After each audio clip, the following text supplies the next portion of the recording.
Si on tient notre mètre d'écart, on va pouvoir en...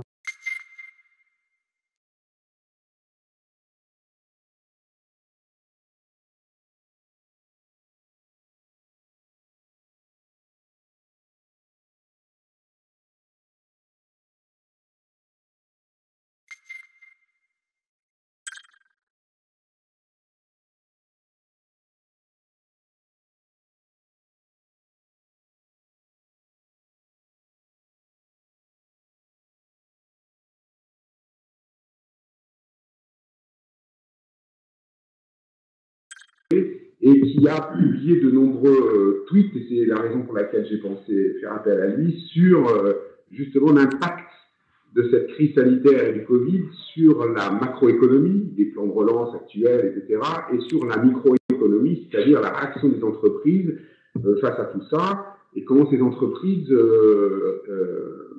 allaient réorienter leurs investissements. Alors Christian, justement, ce Covid, cette crise sanitaire, quels sont en 3 mots les impacts majeurs que ça peut avoir, d'abord d'un point de vue macroéconomique? Sur le plan macroéconomique, la crise en Europe est très significative. La production cette année, le PIB, le produit intérieur brut, devrait baisser de 7% dans la zone euro et de 9% en France. Mais ce qui est très important de comprendre, c'est que ce n'est pas 9% pour tout le monde. C'est ça le point central. Il y a 20% des entreprises qui vont connaître une croissance de 10 à 15%. Et 60% des entreprises vont, comme l'économie, faire du moins 10, mais pour finir, 20% des entreprises qui vont être totalement restructurées ou fermées. Donc, c'est une mutation totale de l'organisation économique avec une très très forte accélération de la numérisation du système économique. Et le point central pour les États, c'est d'eux-mêmes se numériser, mais de favoriser la transformation de l'économie.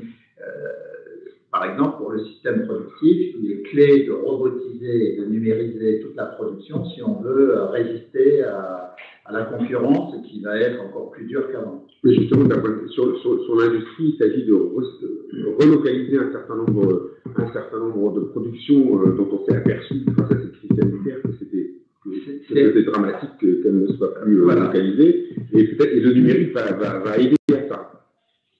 Alors, tout le monde le sait ici, mais néanmoins, donc, on est dans la révolution industrielle de l'informatique, avec les applications numériques, et cette mutation,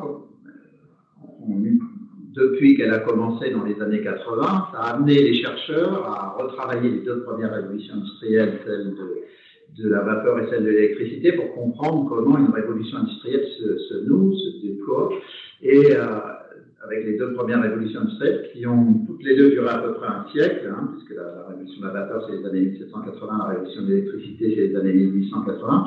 Ces 2 révolutions, on s'aperçoit qu'elles sont 2 moments.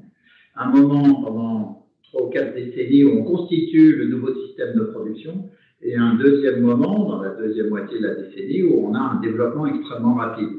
C'est d'ailleurs la complexité de la situation dans laquelle nous nous trouvons, c'est-à-dire que nous sommes dans un moment de rétraction spectaculaire de l'économie à cause du Covid, ce que j'ai évoqué il y a quelques instants, la baisse de 9 à 10 points du PIB, mais dans le même temps, si la révolution de l'informatique obéissait au modèle des 2 premières, on est peut-être à la veille de 30 glorieuses, c'est-à-dire d'une accélération extraordinaire de l'économie. Parce que, au fond, on parle de la voiture autonome, mais il y a 5 ans, c'était pour demain, il y a 3 ans, c'était pour demain, il y a 1 an, c'était pour demain, et maintenant, c'est pour dans 3 ans et 5 ans.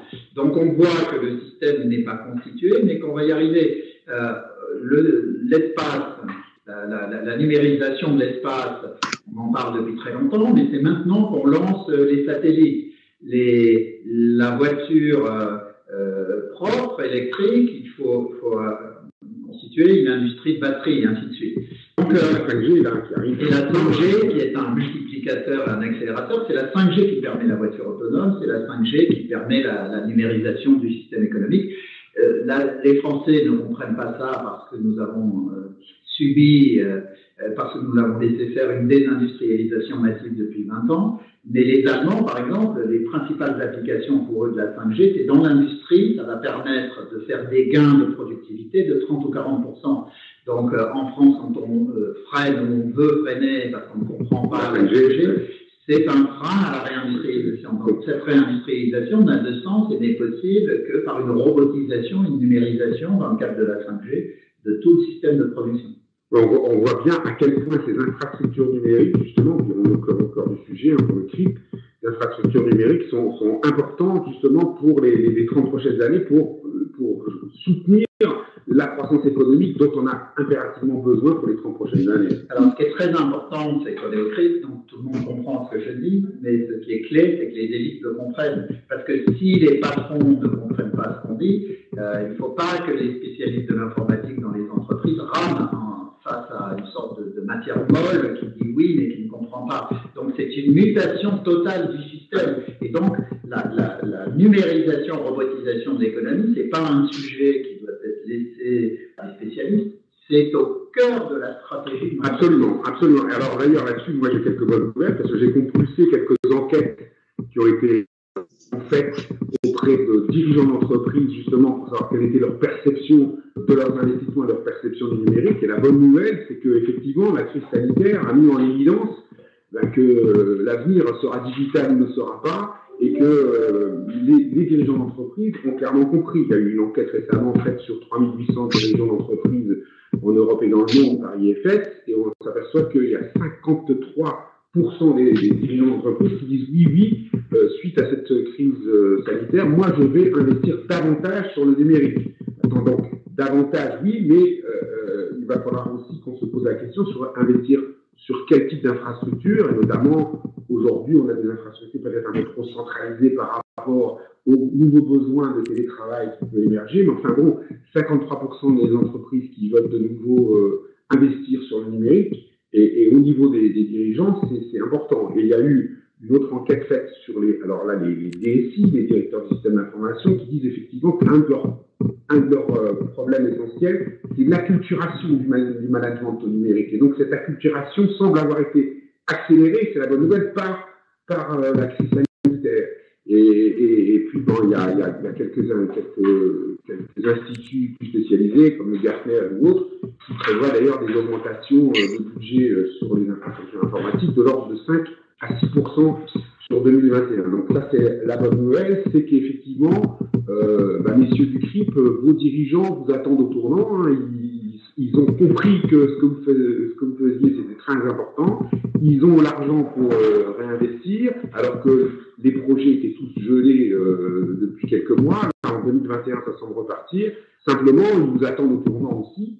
C'est-à-dire qu'ils s'attendent à ce que les systèmes soient un peu plus alignés sur le business, un peu plus alignés sur la stratégie d'entreprise, et que effectivement, les coûts soient un peu mieux justifiés.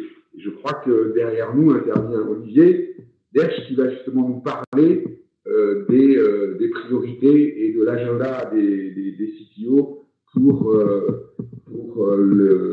l'année 2021 et au-delà dans ce nouveau contexte. Merci Christian. Merci. Et bonne journée. Merci messieurs. On récupère les micros, évidemment. Et on remet les masques. Et on remet les masques.